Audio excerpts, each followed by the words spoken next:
Now, someone on Twitter mentioned Christian nationalism, and you also did a video about that recently. Oh yeah, that's And been. and for Go ahead. Have you followed that conversation in this last week? It's kind of blown up. I mean, it's been a conversation that's ongoing, but I have just so I my undergraduate degree was in history, and George Marsden was one of my professors, and so oh sure, when I watch this, when I watch even people from my alma mater who just sort of set their hair on fire over Christian nationalism, I'm like, what? We just had Thanksgiving. Pilgrims and Puritans, why did they come to this continent? I mean, to me, it's just an audacious thing to, and then I'll point out to people, well, why don't you go to Duke University and look at that cathedral there in the middle of the campus and ask yourself how Donald Trump traveled through time and built that building, or let's say the National Cathedral in Washington. I mean, Christianity, Protestantism, and the United States, it's pretty much like this, boys and girls. And to me, the much more interesting story is the development since the counterculture of, this is where I'm very interested in Tom Holland's work, where oh you yeah, for sort sure. of have this cloaking of this non-confessional, secularized Christianity, which then sort of gets weaponized against confessional, historic institutions and Christianities. Mm. And to me, that's the culture war. It's a Christendom civil war and has been the Oh whole sure. time.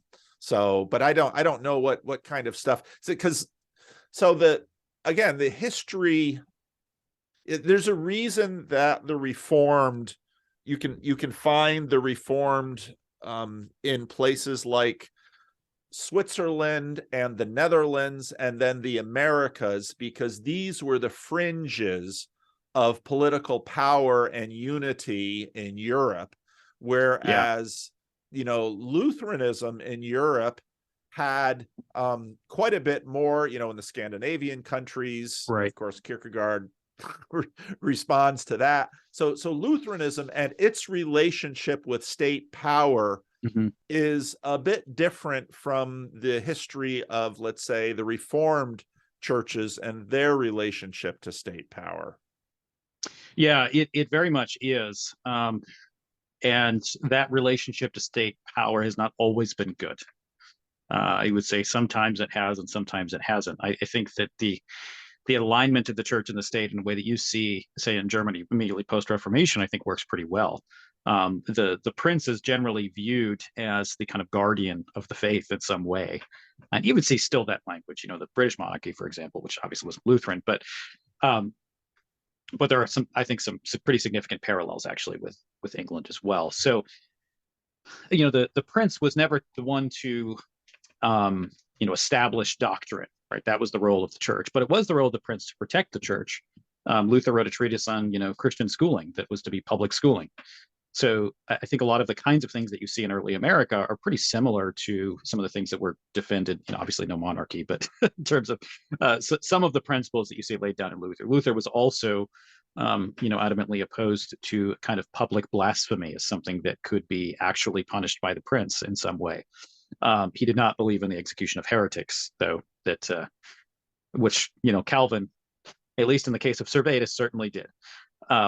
Which I know is like the black mark in Calvin's legacy. Everybody brings up Servetus all the So if time. I got a time machine, should I go back in time and learn some French and snuggle up to Jean there and say, thing with Don't, him, why don't you just sneak him out of the city somewhere? Trust me, it'll go better for you in the future.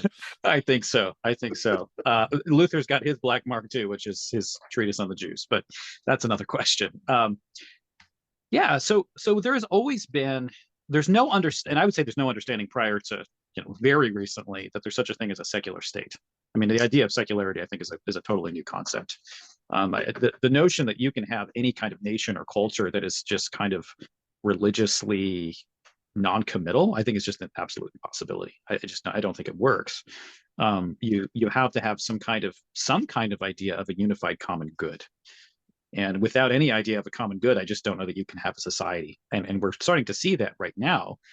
I think that liberalism in an American context worked because, and only because, there was a Christian assumption on the part of the majority of the people in the United States. And so when you have kind of a common ground of morality, when you have a state that is, open to whatever in terms of personal freedoms, which that is also kind of mischaracterized by a lot of the left today too, historically. But when you have this kind of absolute freedom, or this view of freedom as kind of non-constraint, freedom as the ability to just do whatever you want, without an underlying moral structure, it just doesn't work. Which is why I think that the progressive left today has so clearly created its own system of morality, its own kind of end goals. It's really just, I think, copied what the church does in many ways. It's a religion, and I know that a lot of people have said that. This is the thing that a lot of people have, especially Christian kind of commentators on where we're at socially. But they have their own eschatology, right? They have their own view of where the world is going. They have their own idea of ethics. They have their own version of excommunication. I mean, you can just go down the line. Answers to questions of like, what is a human? What is human nature? What is human identity? And those are the kinds of questions that I think we just don't. We're seeing the results of not having those common answers as a culture right now. I don't know what that means. I don't think it can end well, but I don't know where it goes. But in terms of Christian nationalism, then, and how that relates to this, I don't believe in a secular state. I don't think that there's such a possibility as having a secular state. You have to have moral judgments. That's what law does. And even having laws that, say, don't do harm to another person, like that, you are making a moral judgment. There's no such thing as an amoral law of the land. It just, you can't do it. But what's going on right now in some of the talk, the leftists are currently calling everybody a Christian nationalist that has any idea that Christianity has anything to do with our culture or state at all. So it's become this term that just they throw around to refer to anybody they don't like, which they do in many other ways too. But then you also see some guys who are on the far right now, and I would say kind of on the fringe right, who have now co-opted that language and are pushing an agenda that is not Christian. And I do think that there is, I mean, I've been just in the last week, this conversation has blown up, and I've had all these people responding to me about how, there's a secret Jewish plot to control the world, and how, we need to segregate so that we have our own nations, that whites have their own nation and blacks have their own nation, because we can't possibly mix cultures and all this kind of stuff. So what goes under the guise of Christian nationalism on the one hand is the left calls everybody a Christian nationalist, which would certainly include me and you. But then you have the far right that's not co-opted the term to refer to something that I think is not Christian either. So in light of where our conversations are, I'm like, just the term is just not, I don't want to touch the term. Like, yeah. So that's kind of where I'm at with that issue. Yeah, it's a dumb way to approach a really important debate. Yes. So I think a lot of this emerges from the ongoing need to wrestle with religious pluralism.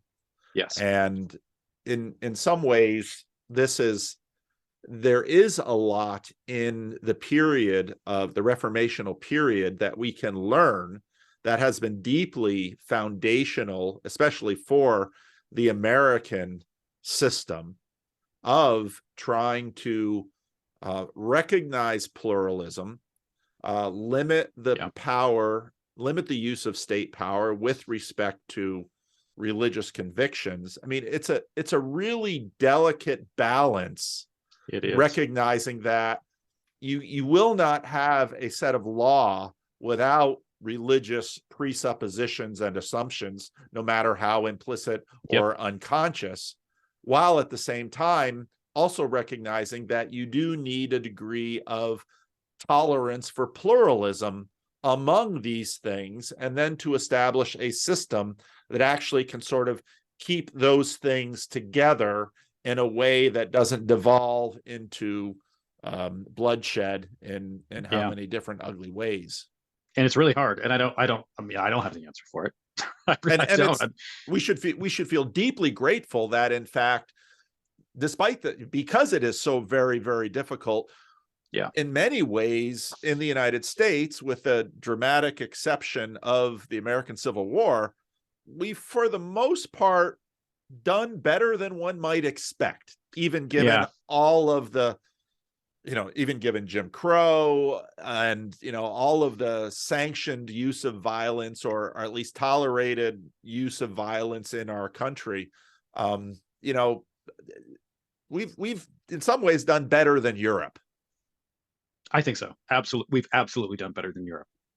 So it's and what frustrates me is when academics who should know better use this term.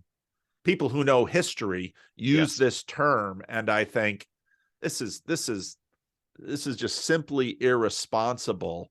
Very much so. Because the United States has always been a credo. It's always been credo nationalistic, not ethno-nationalistic. Yes. And that's an achievement, not a bug. And if we're going to continue to sustain this and pursue it, we're going to have to all